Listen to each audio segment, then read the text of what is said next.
Hello, ladies and gentlemen, and welcome to what is sadly the final round of Thursday Championship here at RCI. I'm Austin Devonshire. Joining me in the box is Phil Roberts, and on cameras is Christian Stricker. So, Phil, amazing season so far. How are you feeling about the finale? I'm feeling pretty good. It's been, as you say, a very good season of GT4 and TCX, to be honest.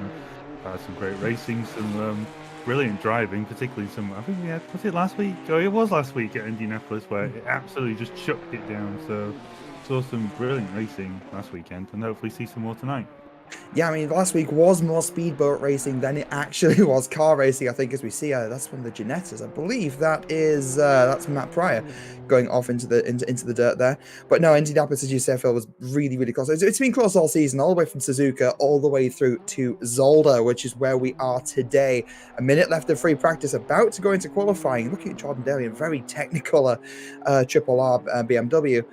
And yeah, across all the classes, it's been incredibly close. Andy Baldwin, I think, will be taking the touring car championship, the touring car standings. We'll have to take a look when those flash on by. But beyond that, I believe it's all to play for, right? I was hoping you could give me just an extra 5 minutes of waffle while I go and find the standing, but that's probably not going to happen at the minute. As I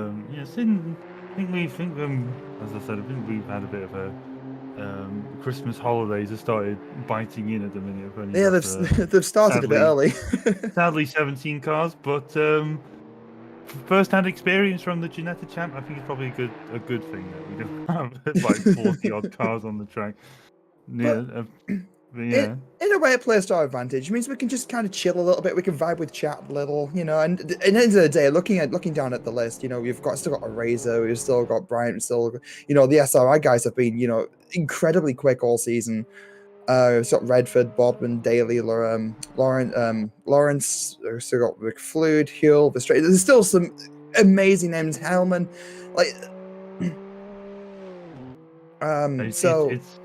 It's Christian. You can tell Christian's. You That's can tell Christian. Christian's That's back. Christian. You can tell Christian's back. Yes. Yeah, you can tell But yeah, Christian's no, back because you're like midway through a sentence and then you suddenly just stop and go. It's like we've not forgotten. We've not got any sort of problem upstairs or anything like that. It's literally just somebody more talkative in our ears, unlike last week. So a bit so sadly we may get a bit distracted. That's it. But again, that's kind of what we're about here at Thursday. You know, it's a little bit chill. Say Benjamin Harmon starting their outlap for the qualifying. So same qualifying format as normal. The first 10 minutes or so are for the TCX BMW M2 cars. Then after 10 minutes, the GT4 cars will then take their turn to qualify as well. It just helps ease congestion and make sure that everyone can realistically put a bit of a lap in, because obviously the speed difference in the cars is it's not bonkers, but it's enough. And I've had to get my Jesse Lee calculator out here and just have a look. I got distracted because I've only just found the championship standings because there were lying underneath several other important pieces of paper. You found Jesse Lee's calculator. I found Jesse Lee's calculator and I found several pieces of paper in the comms box. But Phil, what I want to know is why is Jesse Lee's calculator sticky? What? No, it's not. What are you talking about? You got jam on it or something like that. I don't know what you're trying to insinuate right now. Absolutely it's terrible. It's those peanut butter and jelly sandwiches, and it's an American thing. Jam. What are you talking about? We're British. We don't call it jelly. It's jam. We can call it jelly. No, let's move on from the dessert. Christian's just said marmalade, which is completely different. Yeah, marmalade is not jam in any way, shape, or form. It's not Christian, the same. It is not the same thing. Are we having a one-way argument? Well, it sounds like we're just arguing with ourselves, and there's nobody here. It does, Christian. You're making us sound like we're a little bit insane. But no, Hellman setting out for their banker lap at the moment. As much as we love talking about sweet treats, especially if Indianapolis was anything to go by, the Hellman will be setting out on their banker lap now and coming through onto the first of the back straight. You know, Phil, I love the chicane that's coming up personally. Obviously, the elevation on the curbs, these cars can just kind of munch it a little bit. Obviously, it throws a lot of the GT3 cars off. We go. You know what? I'm gonna say something that very controversial maybe, but I don't like Zolder. What do you mean you don't like Zolder? Well, I don't like these chicanes, man. I don't know. They're just either like you either have to hit them at exactly the right point, or to actually get the line, or like I'm trying to think how to put this now. Like you end up having a track cut or something like that. It just feels inconsistent. But then again, you know, people, you know, maybe just me being bad or something like that. But I just can't get my head around it. No, that makes sense. Obviously, far be it from me to say anything, you know, because at the end of the day, we're the ones in the comms box and not out racing. But the way I always see Zolder is you kind of have to set the car up for the curbs. And I'm not talking about just in setup. I mean, in corner approach, if you hit the curbs at too shallow of an angle, you're going to upset the balance. And we'll probably see that. You know, we will see that. I think a little bit as we see more cars sort of take those chicanes. Just with the lines, you have to take a very deliberate line through them to keep the car stable. That's Hellman coming through with a banker lap with just immediately beaten by Daly, going half a second quicker with a 1:42.1. So, you know, there's still cars to finish. It's still, you know, a kind of a bit of an initial benchmark. Nothing set in stone at the moment. So we'll have to sort of see, you know, where these cars start to fill out, and once all the tires start warming up. Indeed, it's not just about tires warming up, but it's also about how well you can get, as we talked about before, just how well you can nail some of these lines through the chicanes through Zolder, as we see Snooty McFlued. Are we just going to call him that? We're not going to call him by his... I presume he doesn't want to be called by his real name, so we'll just keep saying Snooty. But moving through the final corner, it's tell you what, that last week, can we call that last bit of chicane, or is that just two corners, or is it an elongated chicane, Austin? Last two corners, I think it's an elongated chicane. Elongated chicane, because I was going to say it's very, it's like it's very deceptive how difficult it can be, because you have those sausage curves not only on the first bit but on the second bit as well. So doesn't really what do you? Oh, I'm lost for words now. It's one of those ones where if you try and be a bit too greedy with them while you're trying to save time, it does punish you quite a lot. That's it. I mean, there's obviously an optimal way around it. You don't want to kind of brush the tires into the grass either. So it's definitely a balancing act, Zolder. As again, looking at the top of the standings now, Andy Boardman just setting the provisional fastest time so far for the TCX cars, going less than a tenth of a second. You know, he's a 3,000th of a second quicker than Daly. So, Boardman, whilst we've been talking, he's put a flyover lap in. Yes, and Bowman there, but just about, what's that, 3/100th of a second ahead of the right on board Raphael Huel coming through the second chicane there. Watch out for that cone, don't want to hit the cone. I don't think we hit it. We should still be on it. We are still on the valid lap, but I think Huel's a bit off the pace at the minute. But I think he is. Oh, hang on a minute, he's not set a valid lap. I just turned on monitors. I just turned on monitors on him, and he's like 5 seconds down. I thought, what's going on here? This is odd. But no, Yeah, it's again, ATC UI things. track limits and Zolder is certainly a thing. It's very easy to overdo it. But no, Raphael Kuhl, I think would have lost a bit of time there. Actually, they just overcooked it a little bit into the second chicane, and I'm not expecting this one to be a fast one, but we're about to find out. Coming through the final corner, obviously these cars, you have to carry a lot of momentum. They don't really pick up speed very quickly. But as we cross the line, we're going to be in P6 for overall, and that's also P6 in class. So, I mean, there's definitely room for improvement. But as far as I was, as far as kind of as I was suggesting, I think they lost a lot of time there in the second chicane. So there is definitely time to make there. It definitely is. We see speaking of second chicane, Benjamin Howland taking the cone with him and invalidating his for his own troubles there. But yeah, there's probably a bit of frustration really, because I think that cone signifies where the track limit is. I'm not really sure, because I think the part of that sausage curb is not part of the track on that second chicane as we That's it. ride on board with Hoover Hauser. I think that's Martin Lawrence just behind him, Austin. Oh, Verstraeten, sorry, Verstraeten. It is, I believe, yes. Hauser going a little bit sideways in the last corner there, but that will also kind of potentially actually hinder Verstraeten's time. Verstraeten will cross the line into P6. Raphael Kuhl demoted to P7.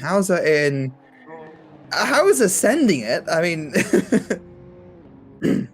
well, one of the keys of qualifying is obviously to make your own space there. There's no point racing each other in qualifying at all, unless you're just doing it just for a laugh with a mate or something like that. Never a good idea to race anybody, really.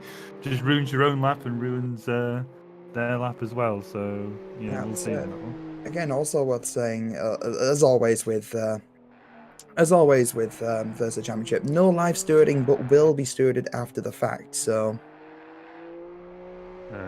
so stewarding after the fact, so long as people do make reports, is how I would also stress that point.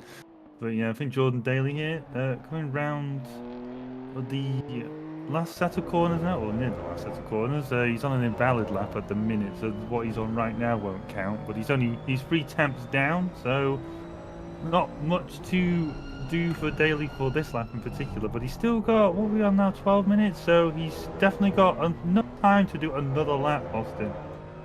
Yeah, another lap, and that's all it takes a lot of the time as well. So, don't discount the part of that. Big discrepancy actually between the top 3 and heading up to P4 as well. Hellman as well coming down to the final chicane, final 2 corners. Looking quick as well, very maximum attack over the curbs. And will it be enough to get into the top 3 or even take pole in class? We're about to cross the line, and not quite enough for pole, but a big improvement nonetheless, going 0.2 of a second slower than Lawrence. Lawrence crossing the line as well, and improving on their time as well to a 141.5, and that's almost half a second ahead of the rest of the field. They'll park the car up. That'll be their qualifying session over. They're confident in that, and I don't know if they'd have the time to finish off one more anyway. Raphael Huell I coming through the think. last two corners as well. Yeah, I was about to say. I think he'll. I think you see the timer at the top of the screen when that turns 11 minutes. No more fresh laps can start, but it's good time for Raphael Huell. Over a second and a bit faster than his previous time. That takes him above Snooty McFlude and into 5th place, 9 tenths off position. It definitely seems like some of the pro class cars are struggling at Zolder at the moment, and maybe that's just a gelling issue. Maybe they're just gelling with the car and track combination. Maybe some drivers take to it more than others because there's definitely some names here that you wouldn't normally associate with being at the back of their respective fields. But when you have such a stacked grid like this in terms of driver quality, again, you are going to start seeing some of these drivers, in every position that they could be possibly in. I just about noticed there, Austin. We've had 3 disqualifications. I was a bit distracted there because I saw it went 11 minutes, and that means that obviously Snooty McFlu's gone a bit too keen, very keen on his throttle through. I think that's one of that long bastard left-hander there, or right-hander actually. Yeah, So well, the car sticks out. But what I was going to say was, some GT4s have been caught going out of pit lane earlier than they should have done. That they can only go out of the pits when the timer up there goes 10 minutes. So I'm not really sure if they're going to be allowed to start again. We'll see. I think Tom Bryant's cleared them at the minute. I haven't even touched these, so we'll see. I think they've just been given a slap on the wrist, and yeah, then allowed to continue. Yeah, yeah, you said it best there, Phil. Obviously, that's the format we have, and that's the rules we have in place. But obviously, those disqualifications, I was distracted by them a little bit as well, which is why I kind of lost the train of thought. But no, yeah, I think they've been allowed to qualify. I've just seen the chat. Tom's just giving them a slap on the wrist. Yeah, Redford is in fact out of pits, so that will work in their favour. Again, what I find funny is Redford's team name is "Please Phil, stop cursing me," and we didn't even have Christian even seen that? We didn't even have to say anything that time. No, I don't think Christian's seen that either. We saw it last week with Jake on the cameras, but maybe it's a little unless he's got he sees a side of it or something like that. But that's one for Christian when he's not distracted with the drivers on track. As we move to John Razor in his McLaren, I think he's about what? I think he's technically, Austin. He can lose the championship, but it would be like a Titanic level of things to go wrong for him today for it to happen. I think I need to go and check. I still have the piece of paper somewhere. It's on my desk somewhere. Hang on, let me check. Yeah, he's 309 points, and then Will Stevenson behind is on 245. So, some basic calculations. What's that? About 64 points. So not too far away from the nice number, but yeah, 64 points off Will Stevenson. Maximum amount of points you can get for a race, I think, is 83. So it is possible, but it's a mammoth task for Will Stevenson tonight if he even wants his championship win, Austin. It is going to be a tall order, but at the same time, as far as I'm aware, the Camaro, on paper at least, should be fairly strong around here. So, all things considered, don't rule it out. It could happen.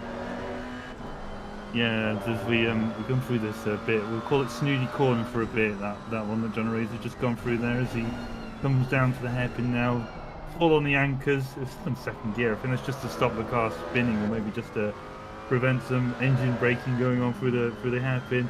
Coming to our elongated corner. I forgot what Christian called this now. He did say something on the screen before. I think he said like chicken or something like that. I'm not really sure I call this the chicken corner, but yeah, Austin going off as well. John's there. very, very keen, Austin.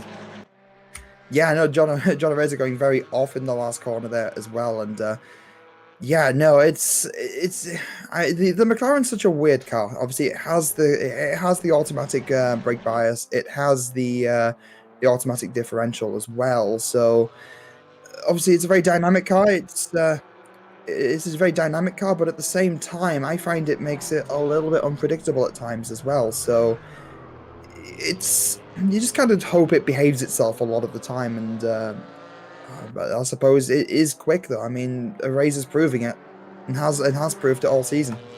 Oh, speaking of going quick, Tom Bryant. I'm not sure I'm not sure that sentence has ever been uttered on an RCI cast before. But Tom Bryant, pole position at the minute, or provisional pole, 1 minute 38.3. I think we may see a faster times at the minute, but after this, we'll see.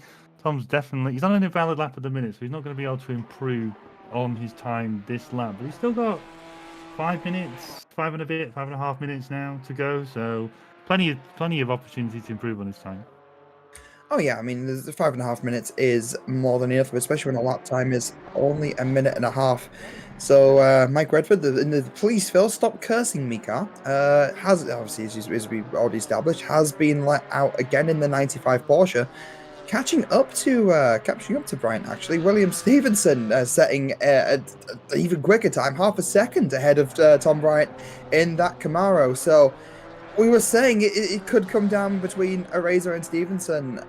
I mean, I can think of a million scenarios of which Stevenson could take this as Eraser slips into P2, just a tenth of a second behind Stevenson.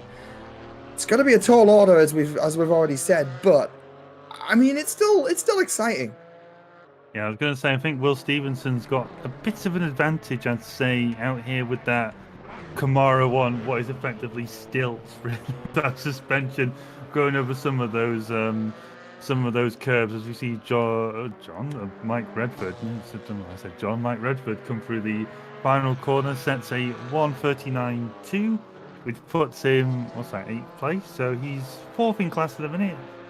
But he's still, as we said with Tom Bryant, he's still got plenty of time. He's still got 4 and a bit minutes left as John Razor's coming through towards the second chicane now. Austin, he's breaking even with his current best. Let's see if he can improve. Yeah, I mean, again, Eraser, very, very quick driver, has been all season. That's why they are so many points ahead, and using all of the track, they're just running a little bit slightly onto the grass, and maximum attack in this McLaren at the moment, going through the final hairpin. I mean, it's looking like it's going to be quick. Yeah. We'll have to see when we actually cross the line as to where they'll come out at. But Stevenson only a tenth of a second ahead. Is it going to be enough? He's about 3 tenths up. He's gonna smash Will Stevenson. Yeah, this is going to be a big one, and there we go. It's just kind of reversed to sort of like turn the tables a little bit. That's Stevenson a tenth behind now as well. I'm getting frustrated now because I've just gone on to Tom Bryant. He's invalidated another lap and he's 7 tenths up. So either he skipped the chicane by a massive margin, or Tom's got some serious pace in that BMW of his. But we move on. Maybe we cursed him, but what's he gonna do? Yeah, but Phil, what chicane? What chicane? That's you said that Brian had skipped the chicane. So I don't know which one. I don't know which one. Maybe well, the second one, obviously. You can't really skip the first one. It was a joke saying the chicane didn't exist because Tom didn't take it. No, it's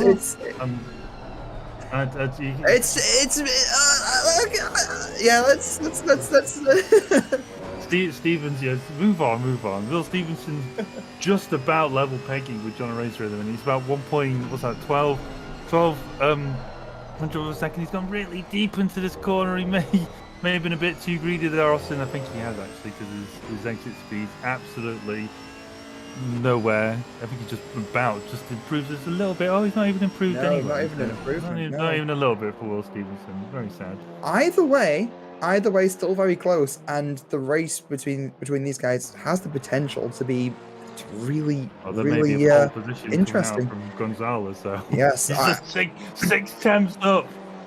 Come on, let's go, Gonzalez. No, he's going to be like P2, maybe P2. Let's find out. Yeah, P2, but still slipping between Stevenson and Razor, and that obviously slipping themselves into that potential battle as well for the next two races tonight. Yeah. Then obviously we have the potential for the Alpines to offer that. I mean, I see the Alpines, the SRI guys have been quick all season as well, and they've been a bit bunched up in the field. Obviously, proving quite dominant at Indianapolis last week. Bryant crossing the line as well will improve on their time, but No, it's an invalid lap that oh, was. it's an invalidation. Yeah. Okay, so 137.9. That I don't think it would have improved too much anyway, but at the same time, that is obviously disappointing for them, and they've only got one more attempt at this to make this stick.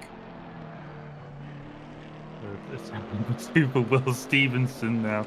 He's 2 temps up on his time. He's had a bit of a bad exit through the hairpin. He's trying to find 3 temps now. John Racer has actually improved on his time to 37.5. I think that was snuck underneath already. He's got a bit greedy. He's been greedy again. And that's an invalidated lap, but he's still got enough time, Austin, to do another lap. That's it. That's quite lucky, and they'll know at this point that this is their last chance to set a time. Even at this point, even just clearing Gonzalez and starting in P2, just give them a clear run to a Razor on a track that is so difficult to overtake, like at Zolder. Obviously, we have heavy braking zones, but the track isn't as wide as it looks. And again, I've pinpointed where Tom Bryant's been invalidating his laps. You remember I think it was Stewie of Benjamin Howman who took away that traffic cone on the second chicane. Tom Bryant's invalidating at the same point every time, and it's that inside curve at the second chicane, like when you turn left at. So because Tom Bryant consistent, but sadly consistent in. Well, maybe that was Hellman's plan. Even though they're in a different type of different class completely, Redford slamming it into the wall and not having just missed out on improving on their best. Maybe we cursed him. Maybe we did. Maybe we did. But maybe it was a plan from Hellman to take out the cone to disrupt the order a little bit. Maybe. I'm not really sure. I'm not really sure people can be thinking that far ahead as Matt Pryor finishes his. Doesn't improve his position. Doesn't improve on his time. I think we've still got the 69 of Dos Ramos here. I think that's the last car we're gonna have to wait for qualifying. He's 2 temps up on his time at the minute, which would, if he does manage to finish this, would be ahead of Redford, but still be same position in class. He just moved up 1 position overall. I think he's just about losing time, but he should, just about finishes improved ahead of Redford there. Yeah, quite a fractured grid when you're looking at it. Obviously, Razor Pro class in P1, Gonzalez P2 in the AM class, but P2 overall. Stevenson P3, Malcolm P4, Santo and Dos Ramos 5 and 6 for the SRI esports guys. With those Alpines. Redford in P7, Bryant P8, and Rolano Pryor P9, P10. Yeah, I mean, that was qualifying. Very eventful indeed. Speaking of qualifying, I believe we'll be slideshowing to the championship standings so far. So for the GT4 Pro class, in first place, we have John Araser with 309 points. In P2, we've got William Stevenson with the 245, but as we've said before, they are in the running to potentially still take this. Matthew Malcolm in P3 with 224 points. Tom Bryant, Malcolm in P3 with 224. Tom Bryant in P4 with 212 points. Mike Redford, P5. Neil Pimlott, P6. And everybody else has signed out of the championship. Moving on to the GT4 AM, it's an Alpine 1-2-3 led by Danny Santo in the 94 with 285 points. Omar Rolano in second place, 222 points. Javier Gonzalez with 213. Fourth, breaking up the Alpine at the minute is Matt Pryor in the Ginetta with 196 points. And in fifth place is Abel Dos Ramos with 188 points. Everyone else has signed out from the championship. And bringing in the TCX Pro class, we've got Andy Boardman in first place with 292 points. In P2, we've got Benjamin Hellman with 191. Jordan Daly in P3 with 163. Christoph Verstreppen with 161. In fifth place, we have Snooty McFluid with 159. P6 is Martin Lawrence. P7 is Raphael Kuhl. P8 is Jel Verstraeten. And everyone else has signed out.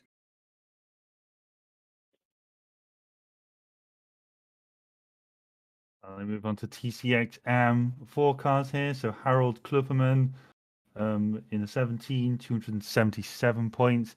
Andreas Wiek Osland, 173 points. Hubert Hauser in third place, 124 points. And Felix Laskowski with 98 points in fourth place. Everyone else is signed up from the championship.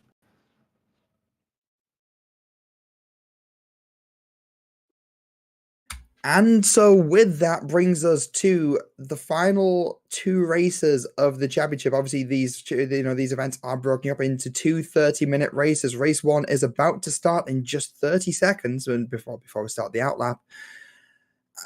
I mean, are we Jesse Lee hunting? I think it's appropriate to Jesse Lee Hunt. I mean, that's I suppose if you're new to RCI streams, when we have Christian. This is a BMX track. I knew there was a go-kart track. I didn't That realize is there's a BMX track as well. actually looks like a lot of fun. No, he's not getting much air though, Christian, at the minute. Look at this. There you go. There's some. Whoa! Too much air, Christian. Too much air, and you're gonna go slow. It's too radical, Christian. You can't just do this. But yes, a little tradition when we have Christian in the box is we start hunting for our very own Jesse Lee, and would you believe it? There we have him. I mean, look at that dome. Just look at that. Those glasses, and again, Jesse. So it cost $200, just so you know. What's happened to his feet? His feet are like halfway in the concrete. What happened, Jesse? Jesse, what's happened? Has Jesse Lee been has he been like submerged in concrete? Is he stuck in his one place? That's Zolder. But still, won't let us see the back of his head. I'm still calling it. He's a hitman. He has the barcode on the back of his head. I'm calling it. The Matrix is glitching. We need to get him out. Unplug him quick. As we still see, I think they're just coming around the track at the minute. Yeah, they're just on the back straight, heading towards the first of the chicanes on their outlap. As we're still taking a bit of a detour around the track with Christian. Christian's amazing camera work. Nice little pathway, actually. What is this path? Are we just going on the tour of Zolder while everyone's going around the track? Well, I am not. Christian's asking us to read what looks like Flemish, which we're not going to do. So nice try. Barely. What I've learned is the word "ingang" means entrance.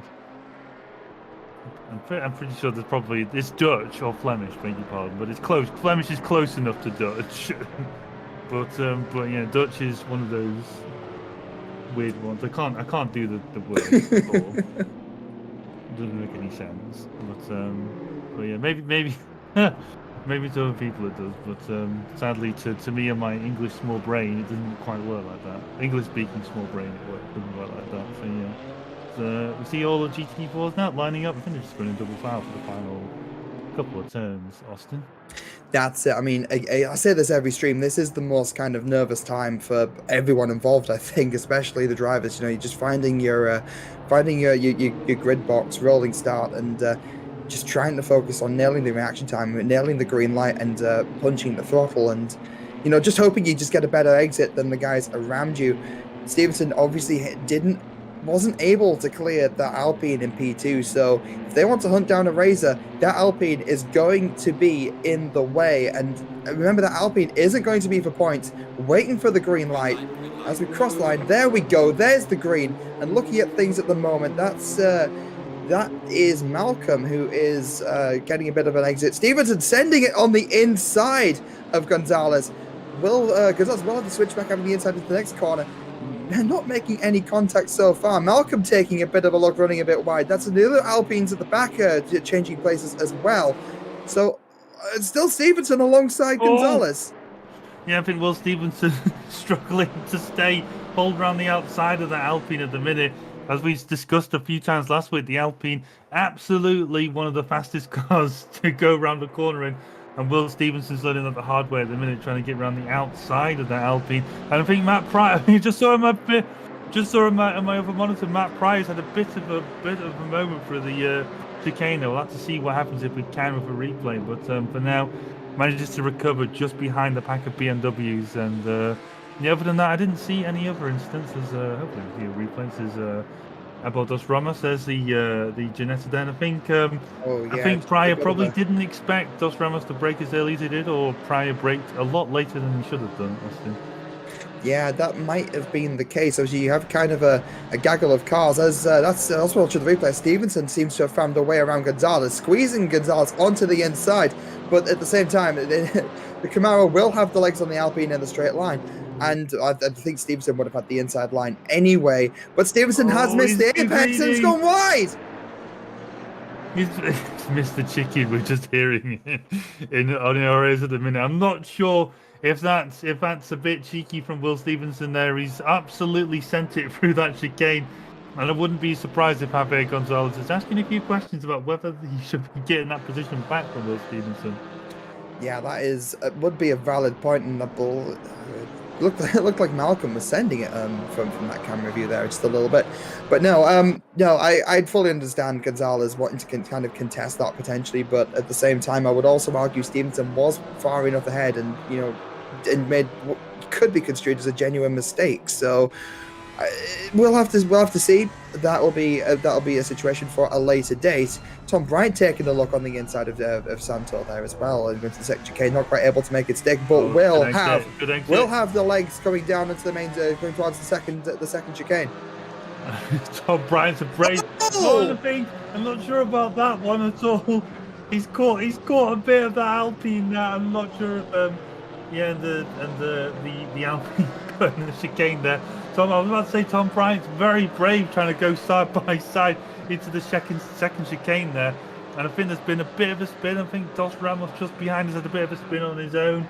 I'll have to come back to that one maybe, but yeah, Tom Bryant there, bit of a chaotic race replay. Yeah, let's take another look at this. It's the 69 Alpine of Dos Ramos with the SRE sports cars, just kind of losing it by themselves a little bit in that back section area. The same place where we saw Snooty lose it, actually, the same corner. A Snooty corner, that's what we called it. Yeah, Snooty corner. The Snooty swerve. Done. We've done it, kids. We've got a new name for the. There you go. We're renaming corners one by one here at RCI. Yeah, exactly. Yeah, I enjoy that. That's a good idea. We should do that.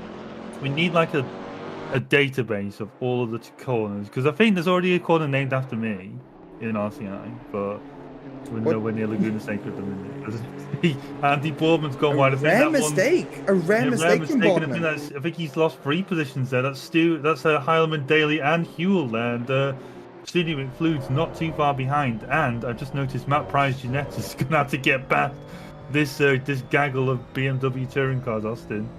Yeah, I mean, the Ginetta, not the strongest car in a straight line as it is, and the pace difference between the GT4 and the TCXs isn't as great as the difference between the GT3s and the GT4s. So, I mean, I believe we saw this last week as well. Was it Pryor or Redford that got sent to the back of the field and in the second race and had to kind of just make it all the way up? It was Malcolm, Matthew Malcolm, I think. It was Malcolm. Yes, okay. So we have seen the situation before. So, and from experience with that, Pryor has their work cut out trying to make their way through this field and doing it safely as well. That is also another thing in itself, as the brake very late. a little bit scary there as we're approaching. I believe that is the back of Boardman. No. That's Boardman. Yes. That's Boardman. Yeah. And there you go. So I think one of the things is, like, as we keep I'm not sure about this, as we keep mentioning to drivers, as we move to Tom Brown, I was about to say, one of the things we always tell people when they're lapping lower class cars, always focus on corner exits. Don't try and dive people into corners. Just as I said that, Matt Bryan nearly dived Raphael Huell into the last turn. So Tom Bryan gone so keen on that curve, Austin. He loses a car and he just about regains. I mean, well played for keeping control of it, but that has just put them back into the firing line of Danny Santo, who again has recovered amazingly, actually, considering their little their off earlier. That's Andy Boardman off again, hazards flashing. So I mean, again, it's not like Boardman to make these kinds of mistakes, especially twice in a row. Let's find out what happened here. Looking at the replay with taking back heel, Oh, and that was oh.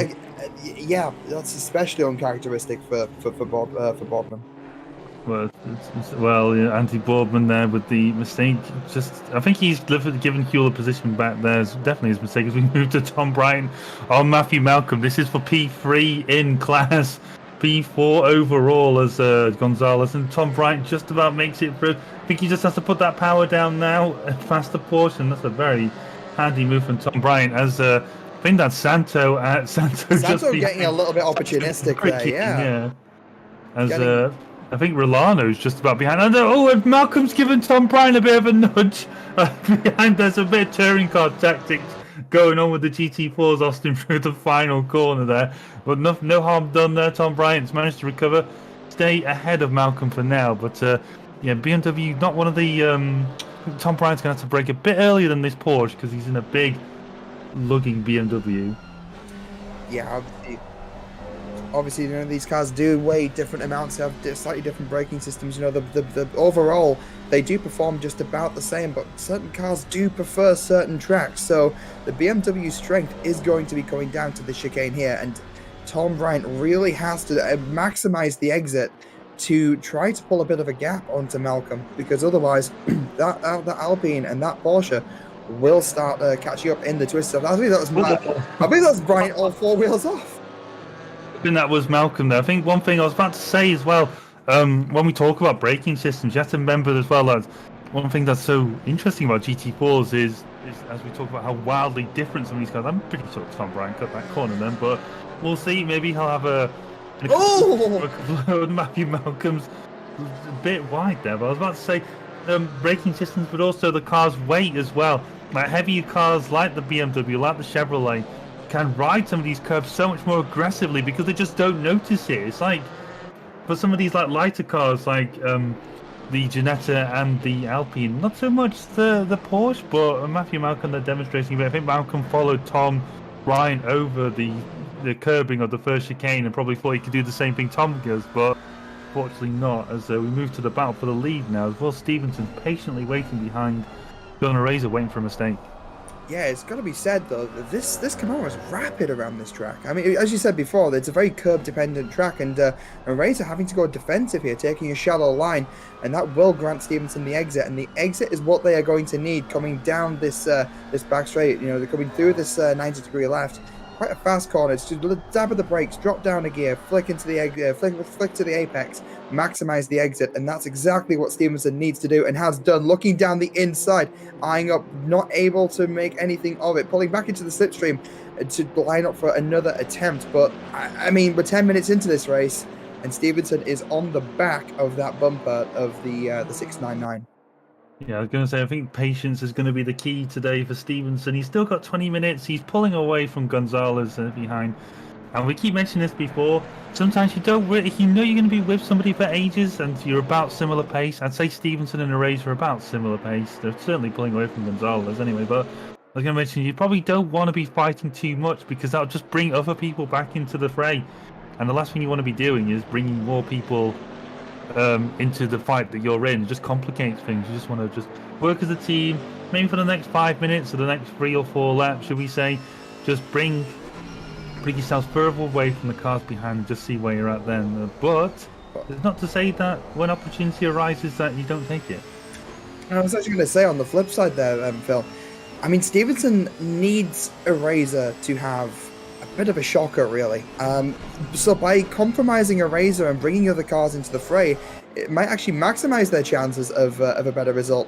So there's that Razor making a slight mistake there on corner exit. It might have been, and again, once again, that that line through turn, I believe that's turn 3, is compromised, which is allowing Stevenson the chance just to sort of stick to the bumper. And this is where it's dangerous for the McLaren, because that Camaro comes out of corners so quickly. It runs out of puff fairly quickly, but it comes, the initial acceleration is so good it just, yeah, big American V8 goes fast in straight line. I was about to say, it's just a big brick going through the air, to be honest. It's probably where it slows down so much that it just hits that aerodynamic wall so much quicker than the other cars. But I want to mention, just for that first section, I think Will Stevenson may have a bit of a strategy going on here. Maybe trying to force John Eraser into these defensive moves, trying to make him compromise some of these exit or entry speeds or entry lines into turn 1 through 3, certainly through those two. I think through turn 4, so that right-hander just before he comes to the back straight, he didn't try it, but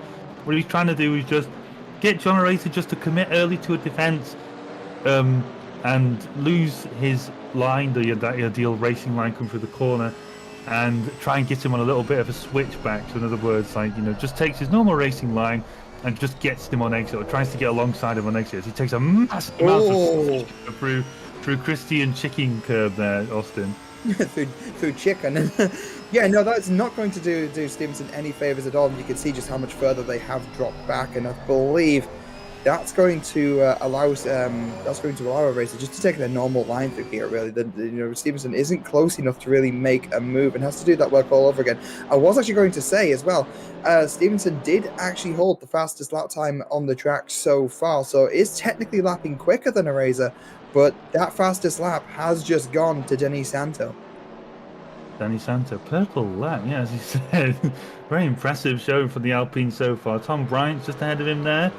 His teammate is, what's that now? Denis Santo is about, how far are we behind him? 1.6 seconds behind, so he's not too far behind. And then his teammate is only 0.7 seconds ahead. Tom Bryant's still right with him. So maybe, as we keep talking about, like, how bickering for position just brings you backward, basically, into the clutches of cars behind. Maybe that's what Santo's hoping for, that in the nicest sort of thing for his own teammate, of course. But Tom Bryant may be causing a bit of a distraction for Gonzalez as he tries to fight to hold his position. There could also be a little bit of I don't want to suggest team orders, but Perez Abu Dhabi last year, it will be last year still. I mean, we're not through 2022 yet, so maybe Santo hoping for Gonzalez to kind of become the Ministry of Defense for a little while and just hold Tom Bryant up enough to catch up, and then be able to make a move. Because obviously, working as a team, you want your cars finishing ahead of the other guys and going back to the battle at the front. Stevenson has closed up that gap, eyeing up a move into T1. Speaking of talk of Ministry of Defense, that's what John Eraser needs right now. He always. I don't know what to say about the man, to be honest. John Eraser needs close air support at this point. He does. He's had so many different battles. I think he's had. Did he have Will Stevenson last time we were talking about this? Oh no, it was one of the SRI cars, wasn't it? Because we've the last couple of times we've done a cast now, John Eraser's had to work really hard for either a race win or loses the race win out in the end. So, Will Stevenson's not giving him a break, and that's, again, part of the strategy at the minute. It's sort of like a little vice. You just want to close that vice, just put a picture on it. See just how much that was air. That was air off all four wheels there. I'm fairly certain. I'm fairly certain for a brief moment that Camaro left the face of the earth for just a brief moment. I think that's the strategy with these cars, probably. But yeah, probably felt that earthquake in the comms box when that thing landed on the floor, Austin, to be honest. But look at the opportunity. Look at the opportunity here, almost side by side. A little bit of a tap there. I'm not entirely certain. We couldn't see for the trees, but I think that was a slight bit of contact. But it goes to show, obviously, ultimately inconsequential. No position gained or lost, but you see how hard these guys are fighting halfway through race one, and these guys are still bumper to bumper. And again, just the line that Camaro has taken, how much more it can get away with in terms of the curbing and how much grass it can take. This is amazing, Phil. I think Will Stevenson's trying to send it. Big send. One, and the side by side, bit of contact, bit of touring car contact there between Razor and Stevenson. I don't think John Eraser will like that too much. Stevenson's trying to keep her on it. Touch again! No.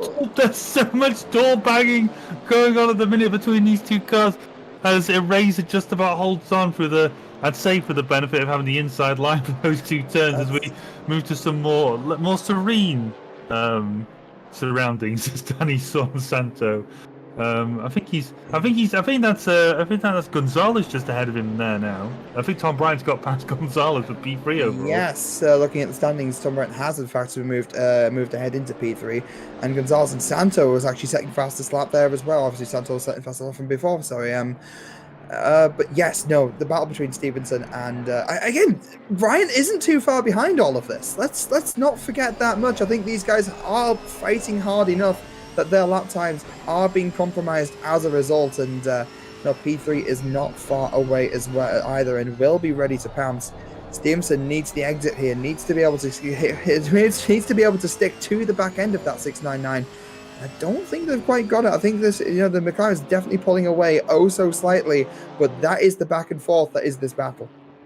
Indeed, I think, to be honest, these two should be keeping one eye on each other, but the other eye on that gap to Brian, to be honest. He's probably looking at this in front of going, and probably not want to get too involved just yet, but he probably just wants to position himself in a way that he can benefit from any incident between these two, if anything does happen, but as well, being able to capitalize on it without getting caught up in the mess. But yeah, Eraser and Stevenson not quite as close to each other as they were a lap before Austin, but yeah, I think one of the strategies, as we said before, Stevenson just making sure he stays in those mirrors of John Eraser is Omar Rilano there. He's just behind Matthew Malcolm. He's keeping Mike Redford in tow at the minute, so Redford's probably using a bit of that, using that Alpine just to keep him on. It just takes a bit of a wide line through the gravel, but that shouldn't affect him too much. He shouldn't be any danger as we move back, Austin, to this fight for P1.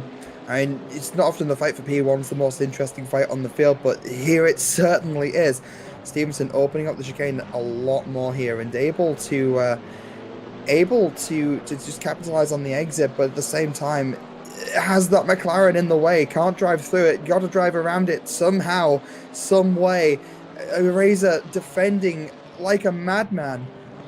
Oh, they're going to touch. Just barely, but that means Stevenson can get the power earlier. That means Stevenson can pull side by side, has the inside line on the back end of the chicane, will have the outside, maybe with the potentially to get the switchback completely side by side going into what we're branding as chicken. Oh, wow. And that might be, that will be Stevenson making the move for P1.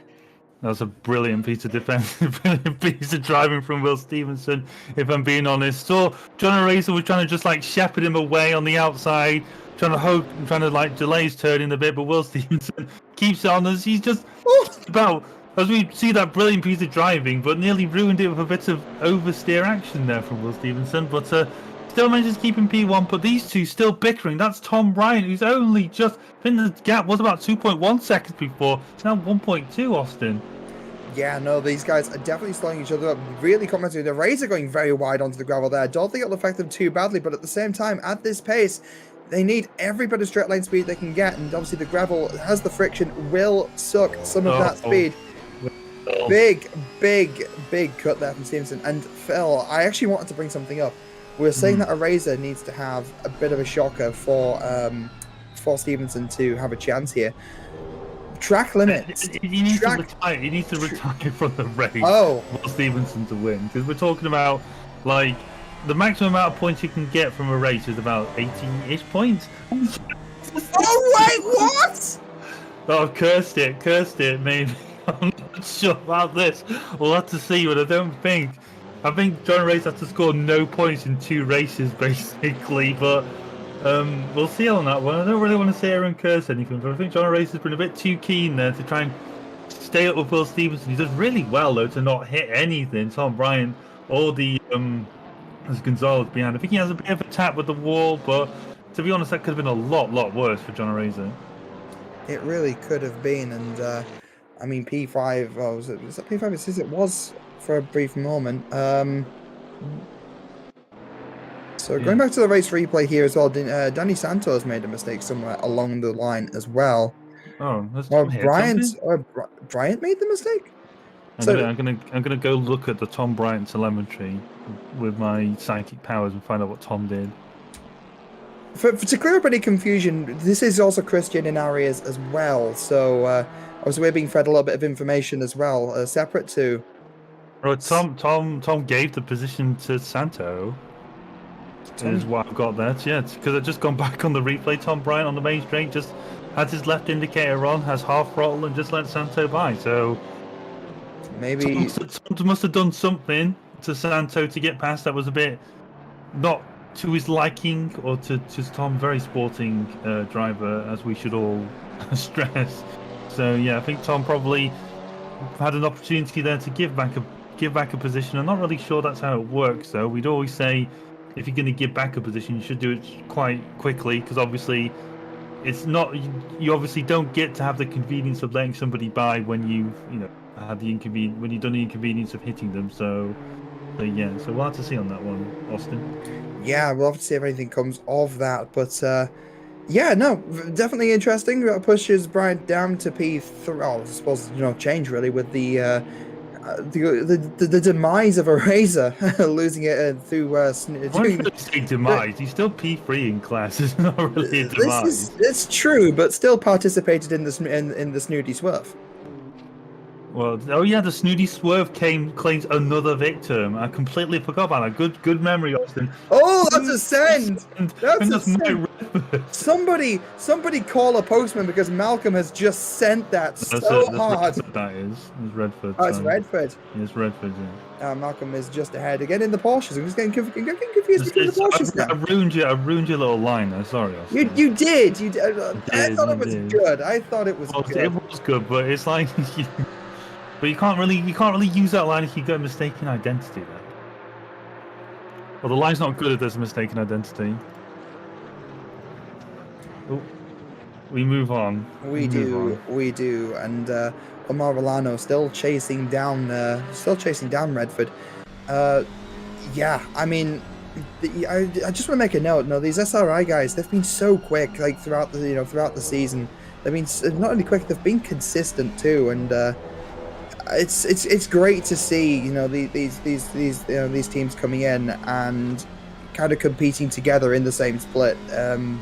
It's that sense of community, I think, that that we're all kind of about here with RCI, but like in sim racing in general.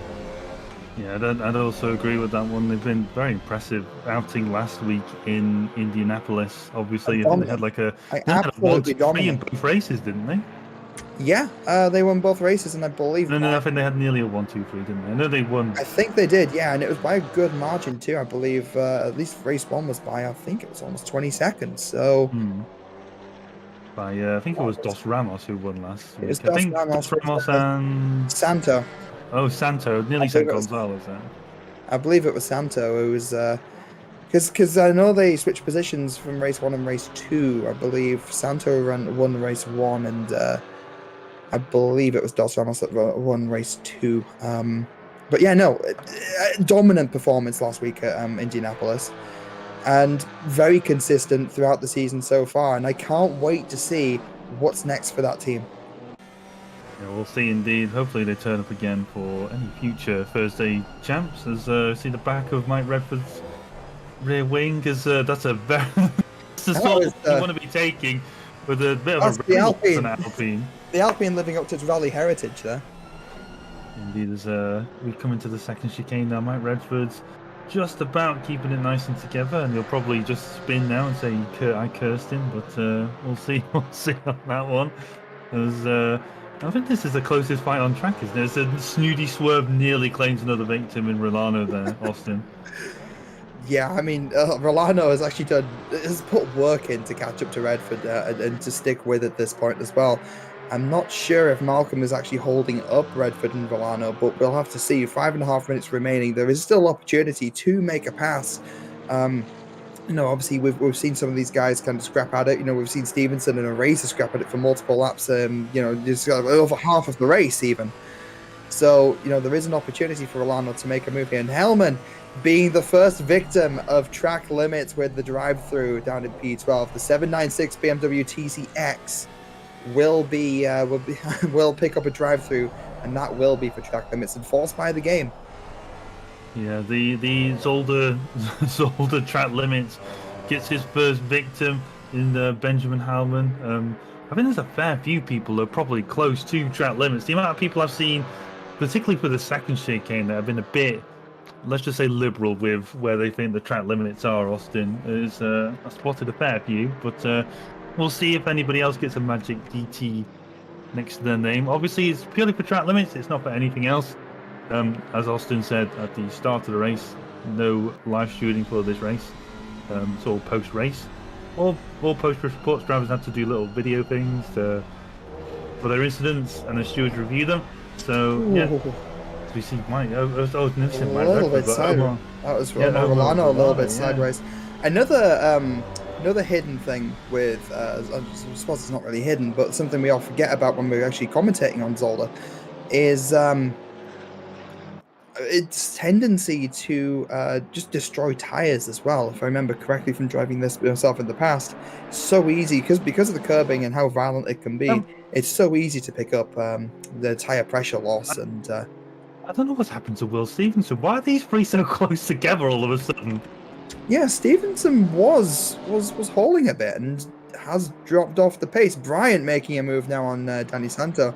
Danny Santo going slow. What's going on? Is there some sort of like conspiracy going on to get Tom Bryant to win? What's going on? What's going on, Austin?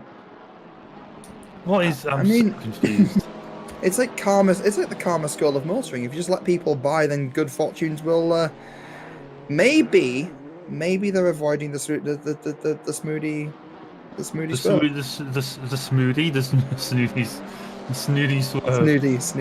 smoothie swerve. I'm trying to find out what's happened to Will Stevenson in a minute, because this is absolutely like boggled my mind. Why Will's going? Why does all the interesting things happen when we look away? I don't know. Well, but there's so much going on. There may only be 19 cars on the track, but there is so much going on around here. Looking at William Stevenson's last lap. What? Oh! Oh, he swerved. He claims a victim. The karma motoring did not work. Good karma was not enough to stop stop the snooty swerve. If you get too greedy at snooty swerve, it will punish you, and it's punished Tom Bryant there. I think the amount of times where people have done exactly the same thing, Austin. They come through the corner and think, I'll be fine, I got traction, I got some front traction, I can get through this corner fine. And then before you know it, understeer, and you just end up in the grass. And people just think, it's only grass. I can just keep the foot planted. And then a little bit of understeer becomes an awful lot of oversteer. Indeed, as Tom Bryant very helpfully demonstrated for us there. I mean, Bryant finding themselves in a bit of an Alpine sandwich at the moment, and only a minute and a half of the race remaining, with a little bit of overrun time. I'm not entirely certain it's going to be enough to make the move on Santo again. I mean, Santo as well eyeing up Stevenson. There's still a chance for a last-minute move, but they are fairly far back. Dos Ramos trying to chase down Matt Pryor as well. Matt Pryor did actually make their way back through the TCX field in the end, but didn't make up too many positions in their own class. And Dos Ramos and Pryor in the same championship, in the same category in the AM class as well. So Dos Ramos in a very good position to take, a position. We're looking down the order. Rafael Huel also with a drive-through penalty for track limits. Yeah, that's it. And the leaders are just going to come up to see Stewie Heilman in P18 after his little DT. So he'll be a bit of traffic for the leading three to negotiate. Big negotiation. I think Abel Das Ramos has got a fair bit to do. There he is, just there. In the yellow car, just in front of your screen there, in front of Will Stevenson. I think Stevenson's just about going to hit Heilman, just not literally, of course, but I mean, hopefully. Maybe he'll hit him, but I'd like to say that people don't go out here hitting people, so maybe he doesn't. To be honest, but we'll see. Figuratively, right? But as he comes through the P2 now, he should turn 2 as. Tom Bryant's going for a move. Bryant sending it. A bit of a control send, I'll maintain there. And Huel has sped in the pit lane, so that's why he's got an SD on the timing tower For the last races of the season, you can't ask for too much more. That is Bryant just about making the move on Gonzalez, but Gonzalez still not bad. I think still within striking distance. But that's Danny Santos. Danny Santos sending it as well. So was that tactics from the SRI team? Right, now Tom Bryant's going to have to put in the chicane of his life now to get this 1.3 second gap to Stevenson. Look at this. Look I at was this I now. was watching for a drive-through. Right, Snooty I was swerve. staring at the left side of my screen. No victims on the last lap, and the leading pair I mean, not Austin. everyone's finished yet, so you don't never say never. I did say the leading pack, but yeah, you are right though. Never say never. As still got at least a fair few of the field still to go through that corner. That's I think Zolder's claimed a lot of victims here today, who has been a victim along the way, but has saw it through to the end of the first race. Coming across the line in P1 is Stevenson in that Camaro. So it's followed up by Tom Bryant, followed up by Gonzalez, Santo, and Areza will be coming in P5. So I mean that race had just about everything.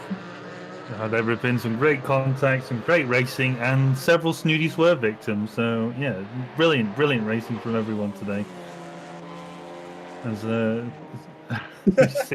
as we see the final positions in GT4 get decided between Pryor and Dos Ramos. I think Pryor's going to have just about enough tarmac, or little of lack of tarmac, should we say, for Dos Ramos to get through. There we go. That's it. P9 and 10 overall. As Martin Lawrence, haven't seen much of him today, but it's been an absolute copybook drive from Martin Lawrence for yet another win in TCX Austin.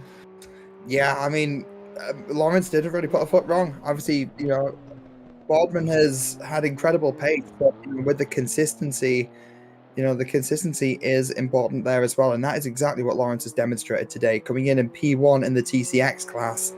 And, well, that just about wraps up race one. We've got Daly coming in P2 if the standing spot is anything to go by. McFlood in P3, coming round the final two corners now. So that will be... What a weekend for Snooty. A podium and a corner named after him. And a crash. And a crash in qualifying, yeah. But oh no, a crash named after you. That's impressive. A crash named after you? It's not a crash, it's a dance move with Christian in our ears. I thought that's what the corner is. The Snooty swerve the corner and a verb. Is the Snooty swerve a verb and a noun now? The Snooty swerve is the corner name, the noun, and a verb, the action of the Snooty swerving.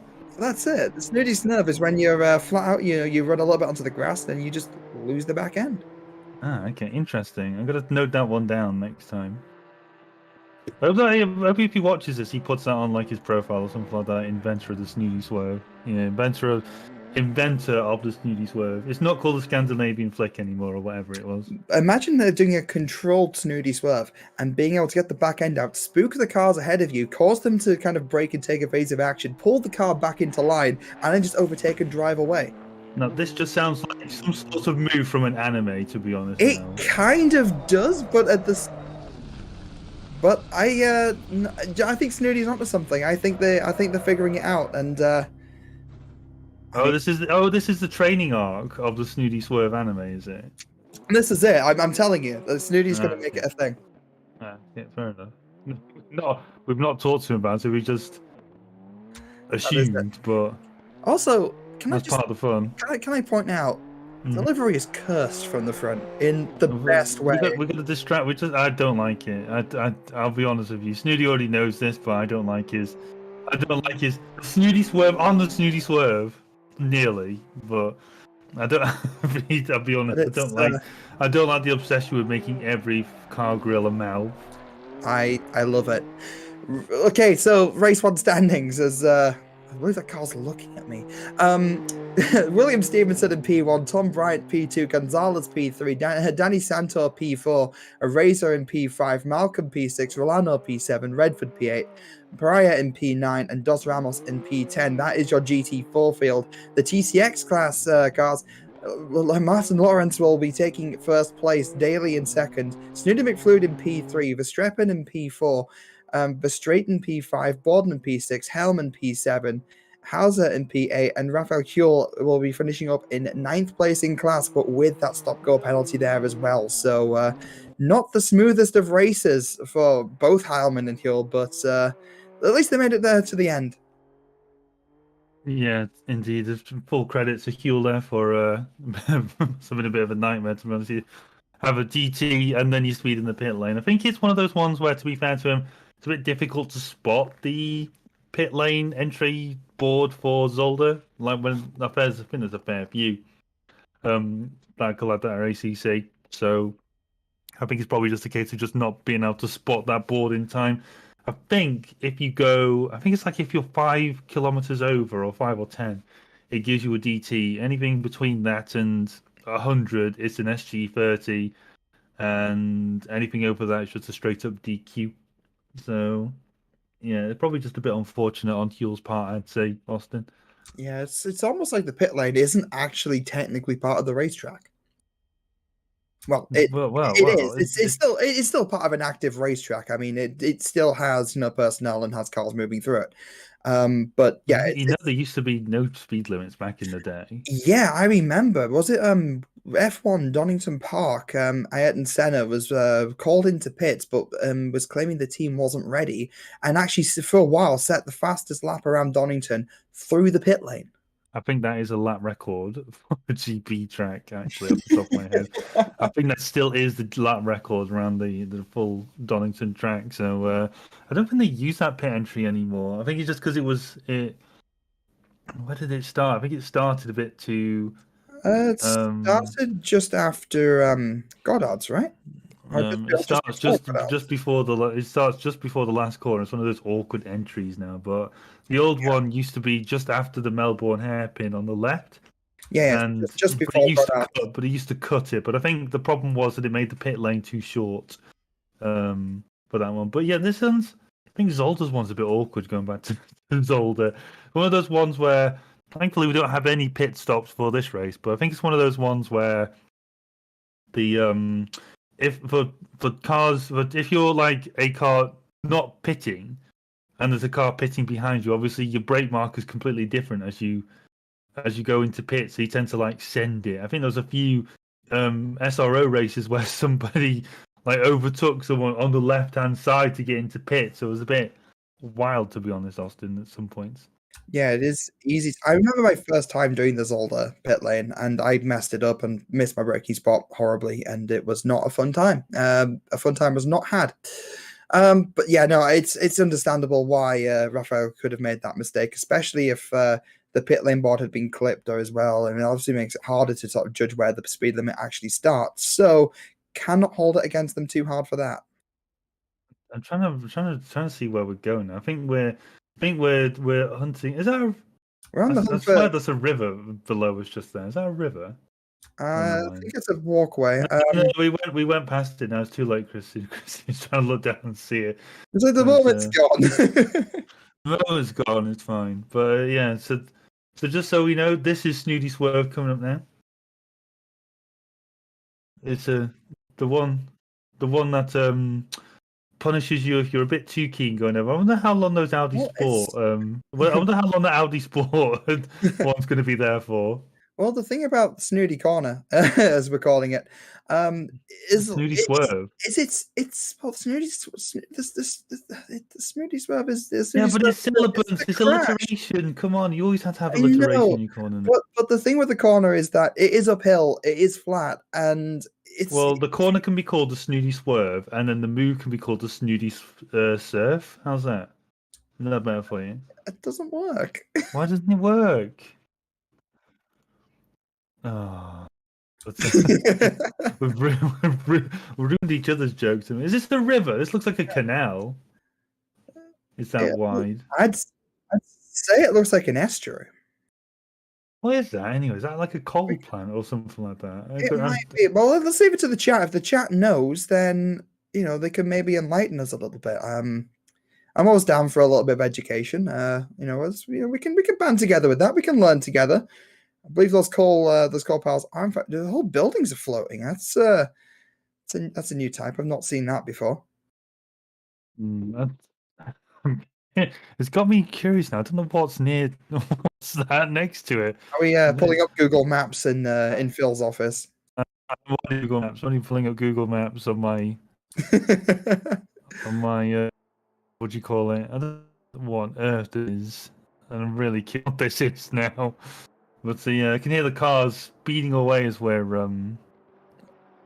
pondering just about everything to do with Zolder that isn't the track. That is it, and obviously, well, not obviously, because whilst Phil's looking up at Google Maps, the cars have started their formation lap, so we've got a little bit more time just to talk and kill a little bit of time. Oh, it's asphalt. Okay. Oh no. I'm bored now. It's just boring asphalt. Well, without asphalt, we'd be commentating on rallying, though, Phil. So let's, we can appreciate It's it. my case in point. My case in point. But I mean, the Alpines would be just fine. Well, at least if there's any potholes on the track, and you have to do a quick swim, you can get like a bag of it or something just across the river. Good idea. Good idea. I mean, with the smoothie swerve, okay, Malcolm has found themselves out of position. I believe we saw this at Indianapolis as well. Because he hasn't forgotten his fuel again. Oh no, that'd be disastrous going out with qualifying fuel. Well, I don't think so, because usually like you start race 2 with whatever setup you started race 1 on by default, so it shouldn't really matter too much. In fact, to be honest, one of the benefits of having he's back up in position now, so I assume he's all okay, but where is he? He's starting. What is happening? Yeah, he is. I'm so confused what's happening right now.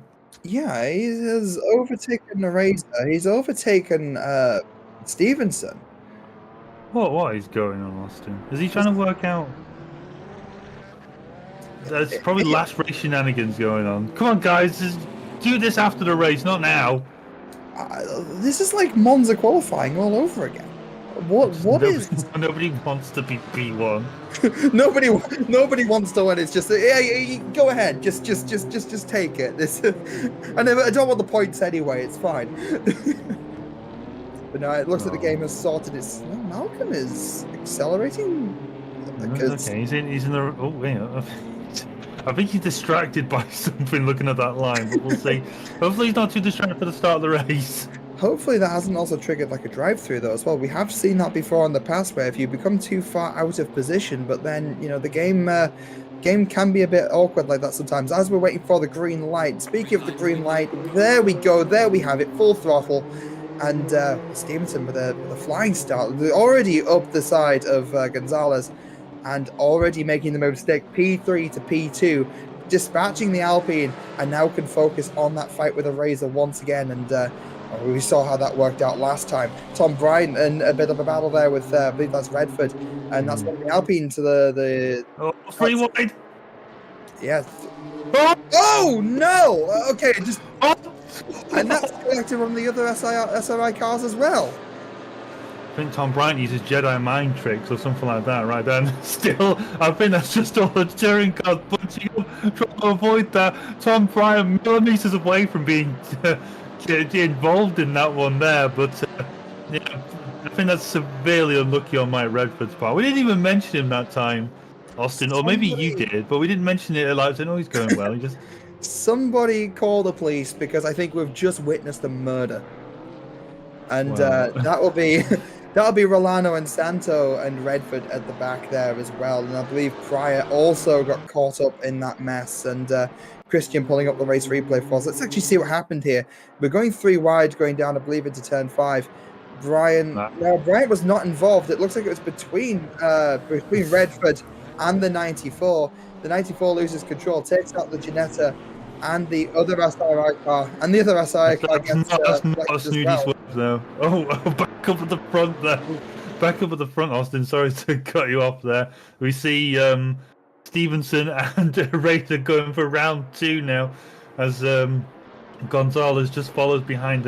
Malcolm's not too far behind even now, but yeah, going back to the incident from before, I think Soto probably took a bit too much grass coming on the outside, panicked a bit, probably saw that I want to come back on the track, bit a bit too aggressively. I didn't appreciate just how much room there was next to Redford, turned across, and I think he just caught a bit of his nose and then just dragged the 2 off, and then well. I think it's pretty self-explanatory from the pictures what happened after that. But yeah, Yeah, very that's unfortunate incident for Redford completely there.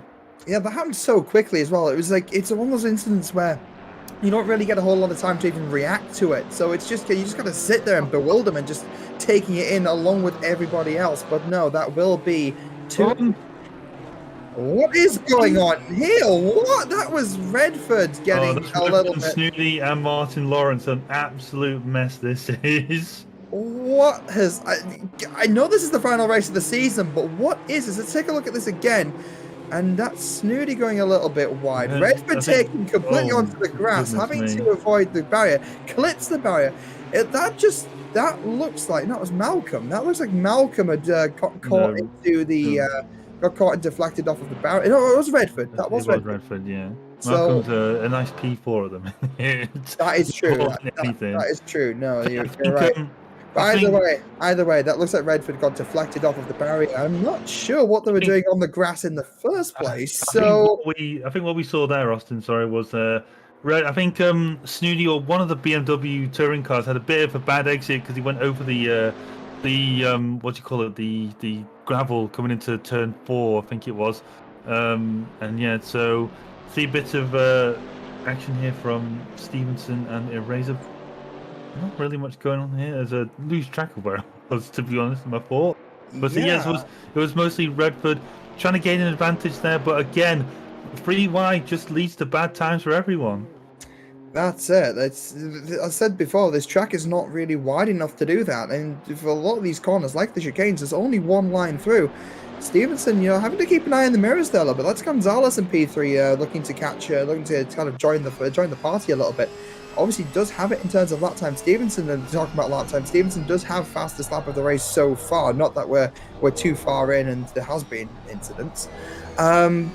So it kind of filters the field a little bit. But no, Stevenson once again looking to be on the back of that 699 McLaren. Yeah, I think these two fairly well behaved, to be honest, as we see a very bunched up BMW paint. That's a Ginetta. That's Ginetta doesn't belong in here. What's going on here? One of these things is not like the others.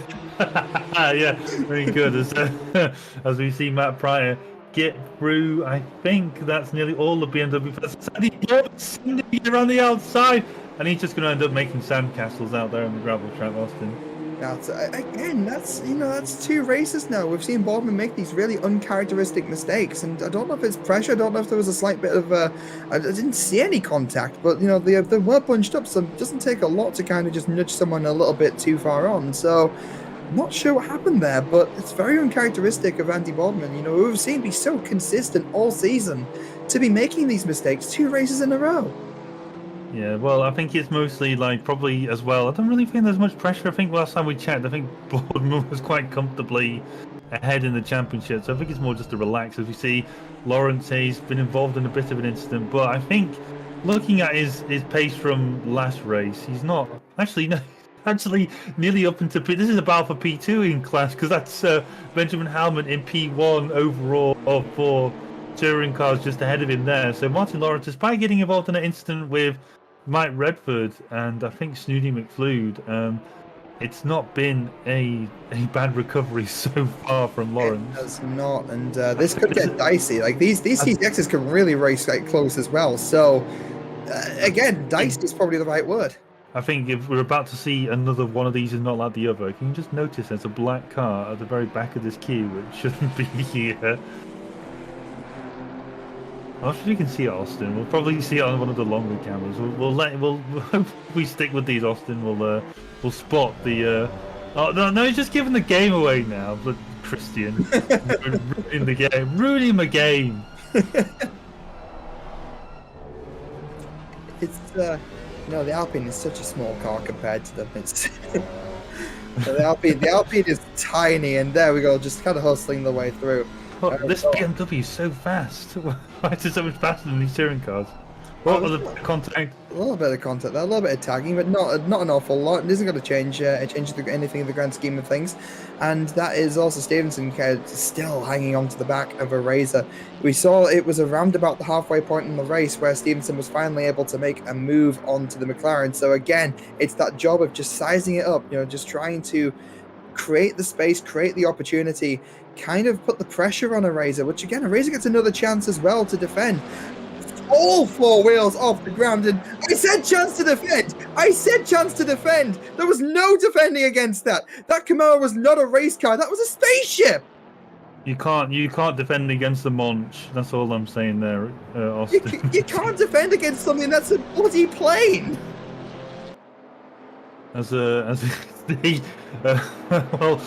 Pretty impressive. I think Eraser had a bit of a bad exit through the second half of that corner as well. Probably exacerbated the pace difference there. As I think that Gonzalo's just behind Eraser now. He's not. He needs to overtake Eraser, but this is obviously, as we keep saying, he's in AM. There's a pro car in front, but there's absolutely no reason for him not to overtake if he's a lot faster. That is it. I mean, I can only applaud Stevenson for that one. I mean, that was something that just turned the Camaro into a B52. Honestly, there was no defending against that. That was the sort of move that really just strong arms. You know, it's you got to be so calculated. Speaking of calculated, that was the very opposite. I think he's. I think there was a bit. I think he lost his brake marker. A bit difficult to spot the brake marker for turn 1 round here. There's just nothing, just surrounded by advertising hoardings on both sides. So it's a bit difficult to tell. Kind of That alternating colour. Yeah, sorry. No, it's cool. You just kind of have to pick a spot and hope, really. I've not driven Zolder in a while, but I think I used to use the bridge as a bit of a reference, just either a little bit before or after. But no, it's again when you're kind of caught up in the moment. You know, you're eyeing up a move. You know, you're trying to create an opportunity. Your brake marker could be the most obvious thing in the world, but it's still missable. And again, props to Gonzalez for avoiding an incident there. You know, that could have very easily have been the end of his race and Eraser's, but you know, end of the day, you know, they darted the car to the right. They put it in the gravel. They didn't lose too much space. They had a little bit of hunting there to go for Bryant again. But that could just lead to an amazing battle once again. So it's not the worst thing in the world. Indeed, as we move, I should mention that Tom Bryant is hunting now. He's got the purple lap, fastest lap of the race. He's only 2 seconds behind this fight between Eraser and Stevenson. So maybe we'll see Tom Bryant on the top step. But I've cursed it now, so it's not going to happen. But yeah, so we move back to the P1, P2 battle overall, as we see Eraser and as we see that Christian's constantly talking to Miriam, and this is massive distraction. I'm just letting it happen. I'm not interrupting. I'm just letting it happen. Well, unfortunately, I can't phase it out. I just can't phase him out because he may give me something interesting or like important to talk about, and yeah, I can't do that, Austin. Yeah, it's like when Christian just kind of tells us, you know, Jesse Lee's Saturday plans. You know, it's too interesting. You can't not listen. Jesse Lee tells you his Saturday plans. No, Christian is Christian is telling us Jesse's plans. They're just too interesting. Jesse has too interesting in life. Why? It's all that hitman. It's right. hiding the back cord to the back of his head. Christian telling me to stop, just giving away too much. But no, Eraser still trying to hunt down Stevenson. Christopher Streppen lucky to make a move on Daly there. Again, thinking a bit better of it, yeeting the curbs, and not quite able to replicate Stevenson's move from earlier. But that to me, I think, is overtake of the past. Stevenson's overtake in race 1 was textbook. I'd argue the first one was more impressive than that. It was more technically impressive, Mm. but the one in race 2, that kind of move, it requires a lot more in terms of how calculated it is. Verstappen taking a look at actually squeezing ahead slightly there, but will have the apex kind of stolen from them as Daly goes very defensive, and Verstappen having to kind of pull up alongside once again. But 18 minutes of the race remaining, there's plenty of time to make this move stick, but they seem to want it right here and now. But that's a tall order. Yeah, indeed. I think there's probably a bit of, as you say, like not really sure there's impatience. If you feel like you got the pace, there's more than enough. You're more than welcome to try and apply that pressure. But Jordan Daly's doing a fantastic job. It was a bit of nice bit of driving there at the hairpin. I'm not sure if you noticed as he took the line through on the inside to guard it, and then as they came out, he had a bit of enough of a what's he saying, like the exit speed. He was able to just get a nice bit of speed out of there and just shepherd Verstappen out to the outside and just kept him behind him through the exit there. So it was pretty good defensive driving from Daly through the second half of that lap. Yeah, I mean, again, it's absolutely textbook, and it's kind of the driving you sort of expect from drivers of this level. But it's amazing to just watch it and kind of sort of witness it, really. Speaking of the masterclass in defending, Stevenson holding on to P1 to the overall lead of the race. That is Benjamin Hellman doing donuts. Was it? Is it the snooty swerve? Snooty swerve. It's a snooty swerve. There we go. That was it. Oh, he's yeah. We just had Christian tell us in our ear. Stewie's probably been a bit too greedy with the curb, unsettled the car, and just spun out that way. But yeah, could have been worse. Could have been a lot worse than that. And yeah, Stewie lives to fight another day. One McCurb too many. So one McCurb, because they're eating the curbs. It's a McCurb. Oh, right. Okay, fair enough. Yeah, I was trying. What's that from? I thought you were doing like a Shakespeare thing or something like that. I was like, what? But never mind. It's a little strange. Camaro just takes so much.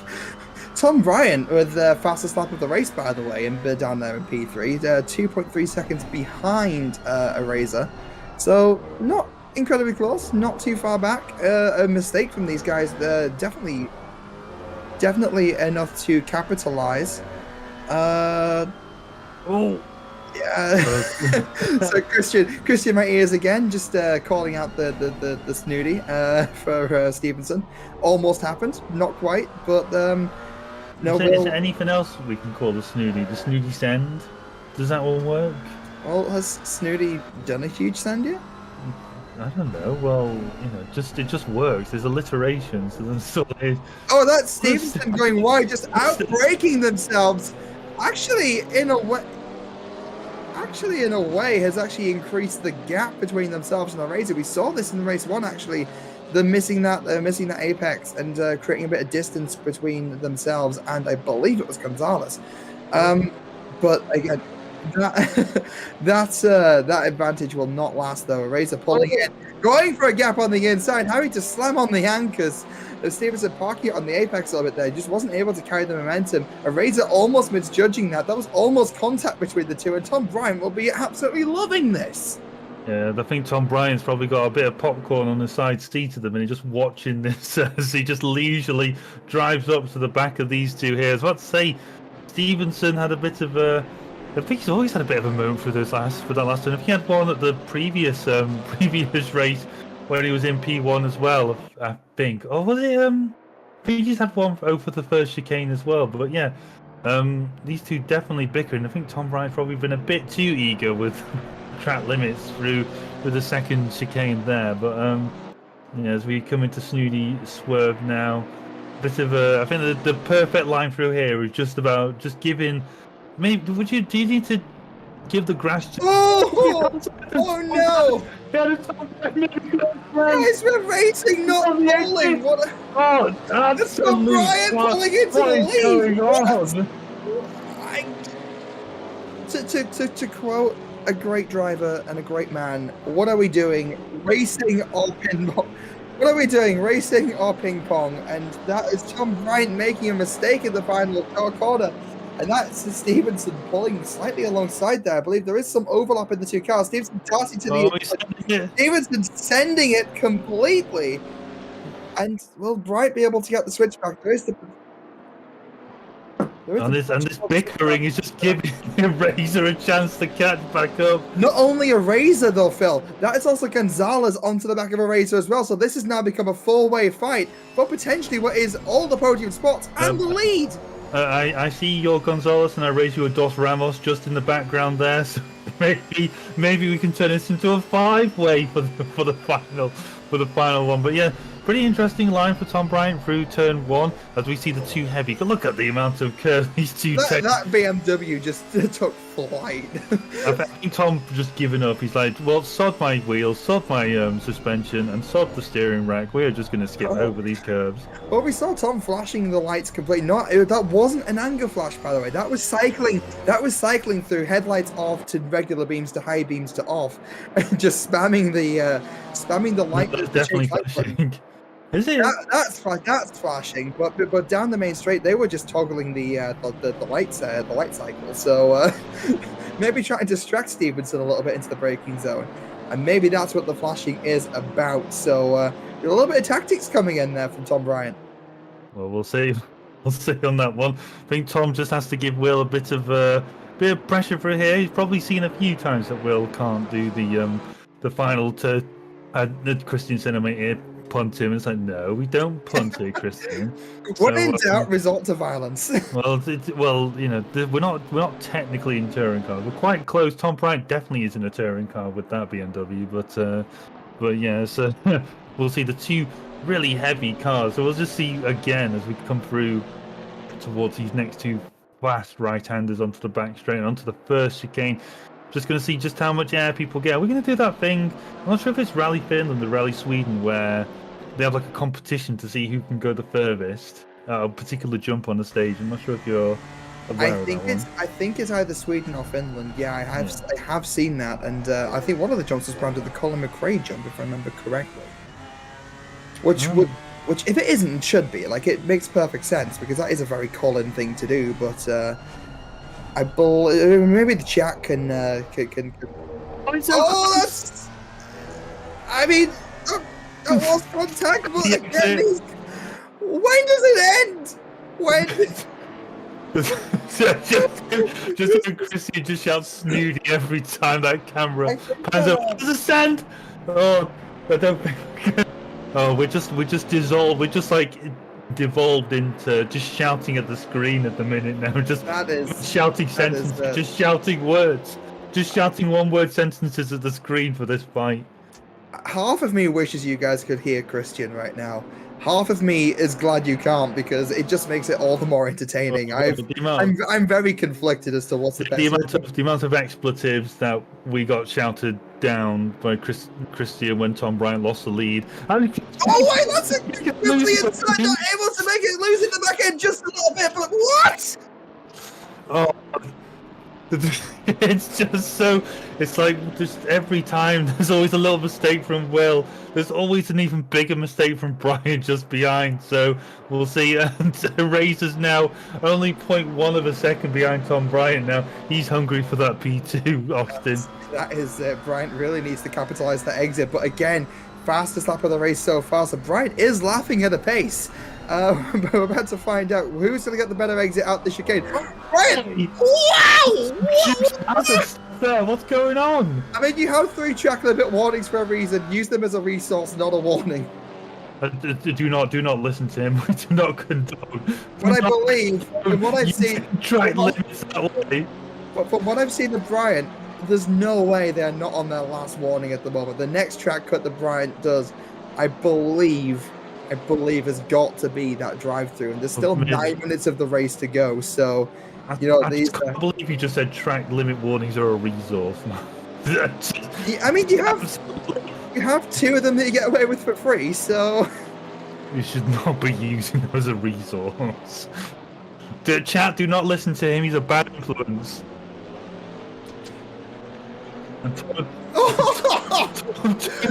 Sideways again. I think Tom Bryant's traction controls could be absolutely fried at the end of this race, Austin.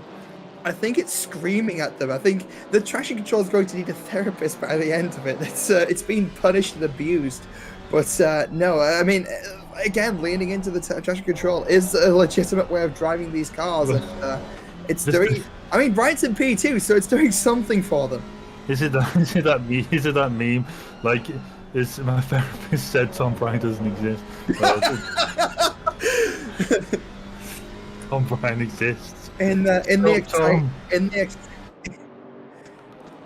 Right, we'll see coming into first chicane now. Is Tom Bryan going to be... Oh, he's behaved himself this time. Well, relatively speaking, he's Yeah, it was behaved a himself. little touch and go. I did see Four Wheels off the ground there and Four Wheels leaving the racetrack, but no, relatively okay. But speaking of drive-through penalties, Rafael Huel down in P14 does have the drive-through, but is currently in the pit. So I don't know if they've just retired the Oh, car. he's Yeah, they've gone. just disappeared from the screen. They have called it a Oh, night. Sudi turn! No, Oh. Brian's traction control. I'm telling you, it's working overtime right now. Well, traction control is a resource after all. It's a legitimate resource. I'll have you know, Austin, not No, your it's a track limitation. limit It's a resource. limitation. Turn it off. Go faster. That sounds like Porsche Cup. So aren't these cars It's fast? something bad These cars are designed to be with traction control. Why would you turn it off? for the lols. But But no, swerves, clearly. of course, they'll practice your drifting Snooty last final we did for Thursday Championship. Oh, Tom, don't do that. That's not the optimal line, Tom. You gotta take it slightly differently. You gotta stay on the grey stuff. That's the quicker line. And Stevenson taking a very shallow line there as well. I'm wondering if that will allow Brian the better exit to catch up a little bit. And still 6.5 minutes remaining. I mean, it's all to play for right now. There's still the possibility, and that's still Gonzalez and Razor in the background there, and right in the distance, you still see Dos Ramos. So it's definitely getting a bit spicy. Very spicy news. We go over the suspension killer right now. Will Stevenson. It looks so uncomfortable. I'm not really sure I'm not sure you take this corner like that in real life, or at least if you do, you probably have like a back brace or something like that, knowing the suspension on these cars. We see some very hungry. We see some very munchy track limits going on here, Austin. That's it, and I think Brian did get the better line through the smoothie curves. The smoothie S's, of course. It's technically an S. There we go. The smoothie S's, I like it. But no, going through the snooty S's, I think that Tom did get the better exit through that. So it wasn't enough to kind of make a move, but it's enough to kind of close the gap a little bit and give them another opportunity to make this happen. Looking in the chat, Wolf Motorsport, what would Colin do? When in doubt, take him out. Wait, no. I mean, again... He took his car. His back mark is just in front of these lot now, so that could have been better times. It's all about traffic management now. That chat message was sent a while ago, so I couldn't have timed that any better, could I? Yeah, we move on to just come through T2 now. There's two cars. It's Hubert Hauser in the lone TCX and Yeli Verstraeten coming through T4 now. They're just ahead. You can see just the two leaders just there. Verstraeten doesn't want anything to do with that. Way, just very and Hauser just going, oh, hello, and moves out the way as well. And he's like, oh, Jesus. Opportunity here. Wait, no, Stevenson cutting off that line. Stevenson not leaving an inch. Oh, I think a race has been hit. Wait. Oh, did he lose it himself? Oh no, I just had Christine just tell me in his ear. I just saw it on the edge of my screen. Eraser there just had a bit of a moment. I think he's had the same thing that Heilman had. Oh, Brian going sideways as well. Brian's lighting up these rear tires right now, Austin. This traction control must be giving up. I mean, what rear tires? There's nothing left. Bryant's been pushing this car so hard this entire race to keep up with Stevenson. And lo and behold, it is working. Bryant is still within striking distance. Technically, Stevenson will be glancing back in that rearview mirror and will be considering what their options are and having to go defensive in a lot of these corners. But then Bryant going so aggressively, getting the car completely sideways. I don't know how they're managing to put in these lap times to keep up with Stevenson, but whatever it is, it's working. But there's only 4 minutes of the race remaining.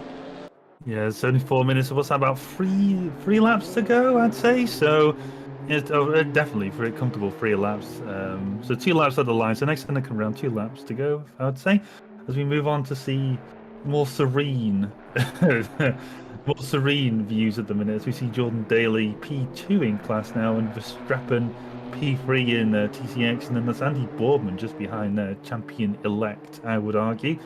I haven't even had a look at the championship standings. I'm just speculating at that point, but Yeah, so I think Martin Lawrence, who had his incident with Mike Redford and Snooty McFlutie, he just checked out. We can't even see him on the screen. I think we just about saw the bottom of his rear bumper there. So Martin Lawrence at his pace, there he is, there he is. You wouldn't have thought he's been involved in an incident this race.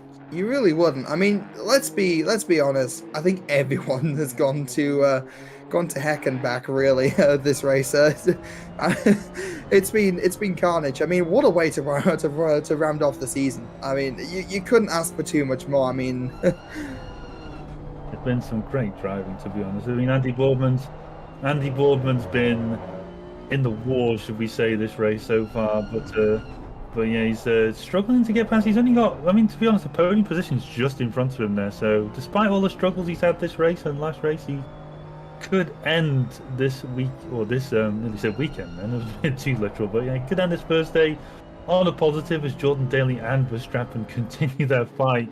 And it's probably one of these things for Boardman now where it's like, you just have to wait just for a little mistake. He's trying to get past Verstappen. I'm not sure this is going to work. Did he go the right way? That's the question. Elbowing their way through, taking a very deep line there, and I'm looking to see the drive-through cut, but it hasn't happened. So Bourdain's been kind of obeying the track limits throughout this race so far. There's left one in reserve, but that was a very, very deep line, and there's no way there wasn't a warning there. I wouldn't have thought so, no. But yeah, very good from Verstappen though, managed to get back at him. I think Tom Bryant probably used a bit too much of his tyres now. Will Stevenson's now about a second ahead now. So unless the Snooty S's work their magic, we're probably going to see maybe a double win from Will Stevenson this weekend. But to be honest, like the overtakes he's done to get into P1, I must admit, he's been fairly good money for at least the first win, and he's been good money for the second win so far in this race. The first one was calculated. The second one was beautiful. I mean, just kind of lining up, knowing the car strength in that chicane, and being able to plot a line that, first of all, doesn't unsettle the car, and secondly, finds a way around a Razor. Oh, Tom's been here! No, I mean, saved. Really well held there from Bryant. But will hold on to P2. I think that's 30 steps in. This will be the last lap of the race, I believe. And outside of Will Stevenson committing a grave error, I think we're probably going to see Will Stevenson with a second win. As we see these two, speaking of fighting, these two have been inseparable the last two laps, Austin. Andy Boardman in the green car just behind, and Verstappen in the white car just in front. And I completely got lost and I completely forgot all my colours. Looks like the American flag on the hood of that car. No, I was going to say actually, Verstappen and Boardman name a more iconic Thursday night duo. Something has happened. I think Tom's let through. I'm not sure Tom's got some sort. I'm not sure what's happened to Tom Bryant now. He's let Gonzalez through. I'm not really sure why he's let Gonzalez through, to be honest. But did he make a mistake? That's very sideways. Very sideways. That's helmet going off.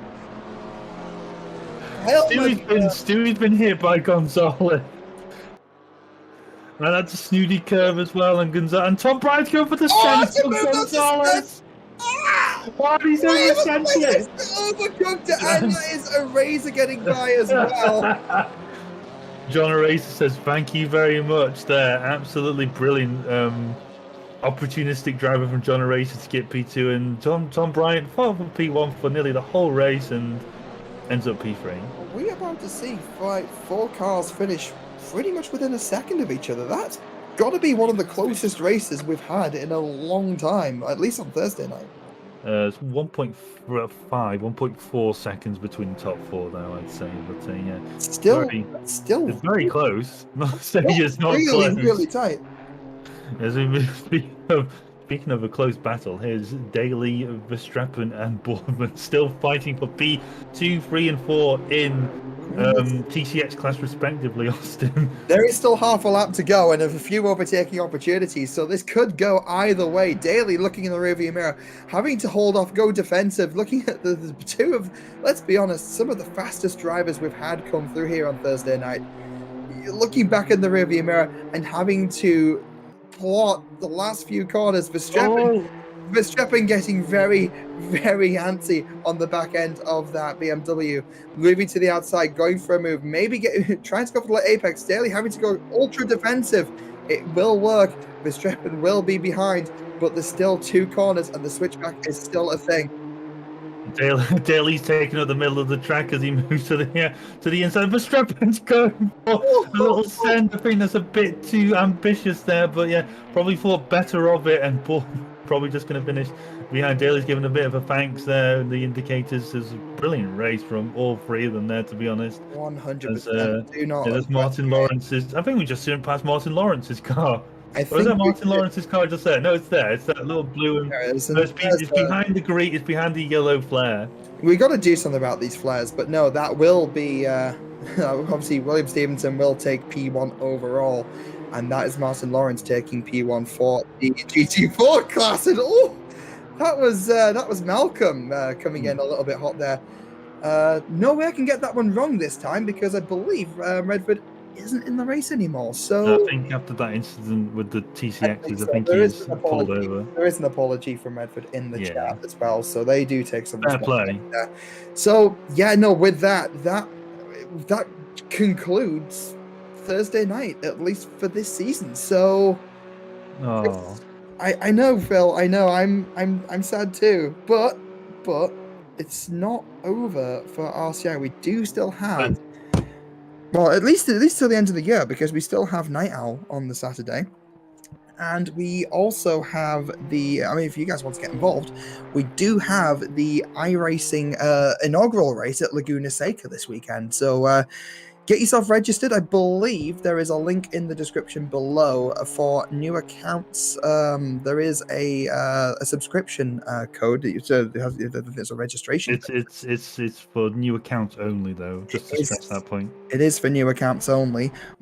And again, this race at Laguna Seca is with the MX-5s and the new Toyota 86. So that's all free content. Get yourselves in. Get yourselves signed up and come join the fun. Speaking of joining the fun, the Discord link is in the description below if you guys want to come join us for like next season of Thursday Championship. Move from watching to actually racing.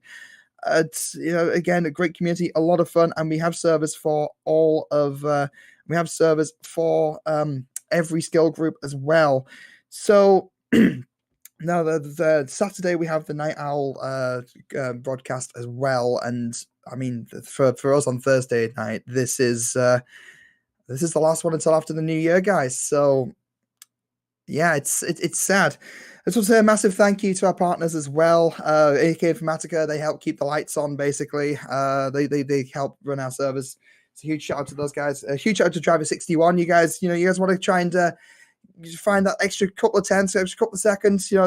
Again, their driver coaching, they have helped various members of RCI staff at this point as well, and totally worth a look. Go check out their link in the description. And obviously, you can't not mention the one-stop shop for sim racing equipment, Vanatech. We have their affiliate link in the description as well. Check them out. Helps us keep the lights on again. And hit subscribe, hit the bell. So, I mean, Phil, you've been with me by my side throughout, this whole season. Where we both were ill. There was an illness break, but for the most part, you've been by my side this whole season. First of all, I want to say a massive thank you. And what's your closing thoughts?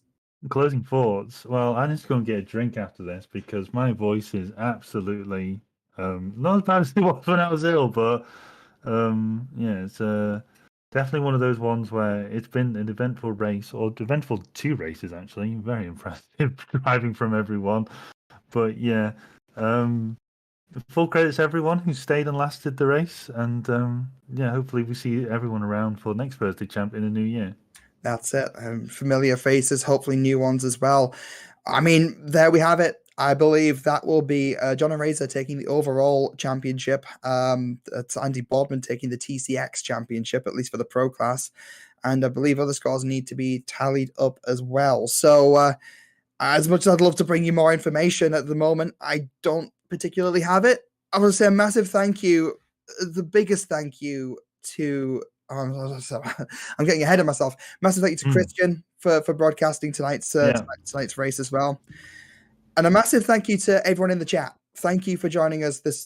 I've seen names in the chat, throughout the whole season. Thank you for watching. Thank you for sticking through with us, and we'll see you next season. Have a nice night, guys. Take care.